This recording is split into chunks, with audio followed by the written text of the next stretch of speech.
One. This is an emergency broadcast alert giving all praises, glory, and honor to Yahweh Bahashim Yahushua Bahashim Rakakadash, in whom we are in great depth. Double honors to the apostles, great millstone, who rule well, continue doing so, standing firm in the eyes of terror, who I learned this truth from. To the elders, the bishops, Akim and Akwab, salutations and blessings to the house of David. We are the hopeful elect, the GMS. This is your brother Quasiyar, and I just wanted to uh, speak on this thing that keeps ringing in my head. And sometimes the Lord gives you things, and what you need to do as a loyal servant is look it up, because sometimes there are things that might you might not be able to um fluently break things down because of your your ability that the Lord gave you, but that doesn't stop you from proclaiming the gospel, or saying you know a part of it, although a brother will grab it and blow it up. And so the Lord has been giving me this song. I mean, like, why is this song so important, Lord? Father, please, and then all of a sudden I started digging in there. I started looking and looking and looking and looking. And as you know, I mean, like, for 10 years now, Esau Edom has been secretly promoting lynchings and getting rid of Jake. All right, because what they want to do is actually bring back that madness that they used to have. And then Trump is an excellent example of that. All right, but the Lord is turning everything upside down, because as Esau Edom thinks that he's gonna, bring back, the chains and the shackles, uh, he's actually falling into his own hole. He's falling into his own trap. And so I looked that up. I looked this up because, see, they're always up to no good. They always up to no effing good. It is the same old theme since 1916. This is something this guy's singing about. And so they want to attribute this to war, so-called Esau Edom um, wars, right? But in the reality of that, uh, this is AI overview. And I asked AI overview, is did atrocities happen to the so-called blacks? Oh, I said blacks in the blacks and Latinos, and it says in 1916 Black Americans faced terrorism, brutal racial terrorism, and systematic disenfranchisement. This era was characterized by the unchecked power of white vigilante selective mobs. What is happening right now? They're covering up that Jake that just got murdered. So they take him to an island. They get into an argument over some stupid girl.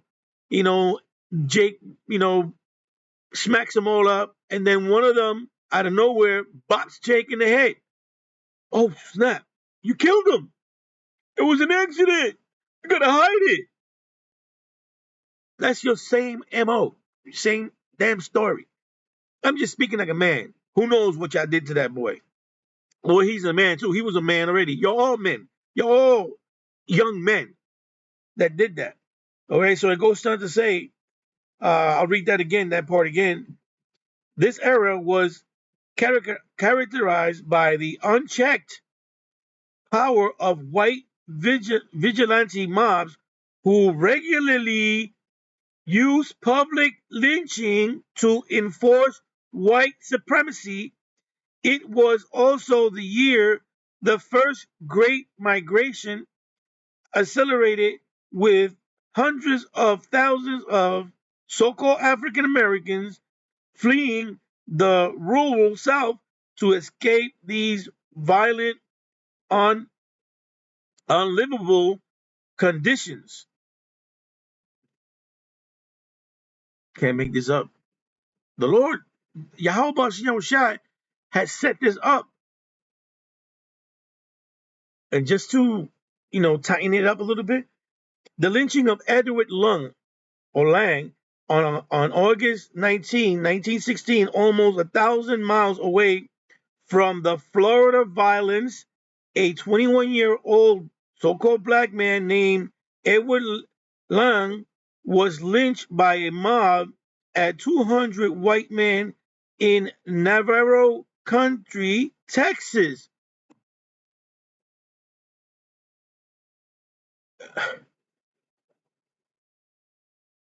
Look, man, you should look that one up.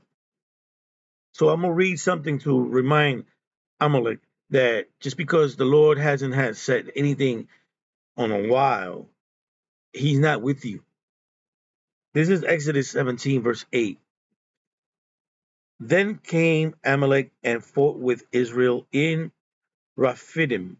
And Moses said unto Joshua, choose us out men and go out fight with Amalek. Tomorrow I will stand on the top of the hill with the rod of the Most High in my hand. So Joshua did as Moses had said to him and fought with Amalek. And Moses, Aaron, and Hur went up to the top of the hill. And it came to pass when Moses held up his hand that Israel prevailed, and when he let down his hand, Amalek prevailed. Verse 12. But Moses' hands were heavy, and they took a stone and put it under him, and he sat thereon, and Aaron and Hur stayed up his hands, the one on the one side the and the other on the other side, and his hands were steady until the going down of the sun. And Joshua discomfited Amalek. This discomfited Amalek and his people with the edge of the sword. And the Lord said unto Moses, write this for a memorial in a book. I'm reading the book. Right, and the Lord said unto Moses, write this for a memorial in a book, and rehearse it in the ears of Joshua, for I will utterly put out the remembrance of Amalek from under heaven. Verse 15. And Moses built an altar and called the name of it Yahweh Nasi.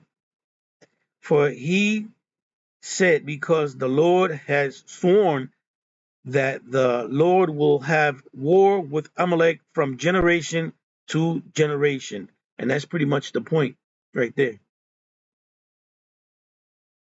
Something is coming for you too.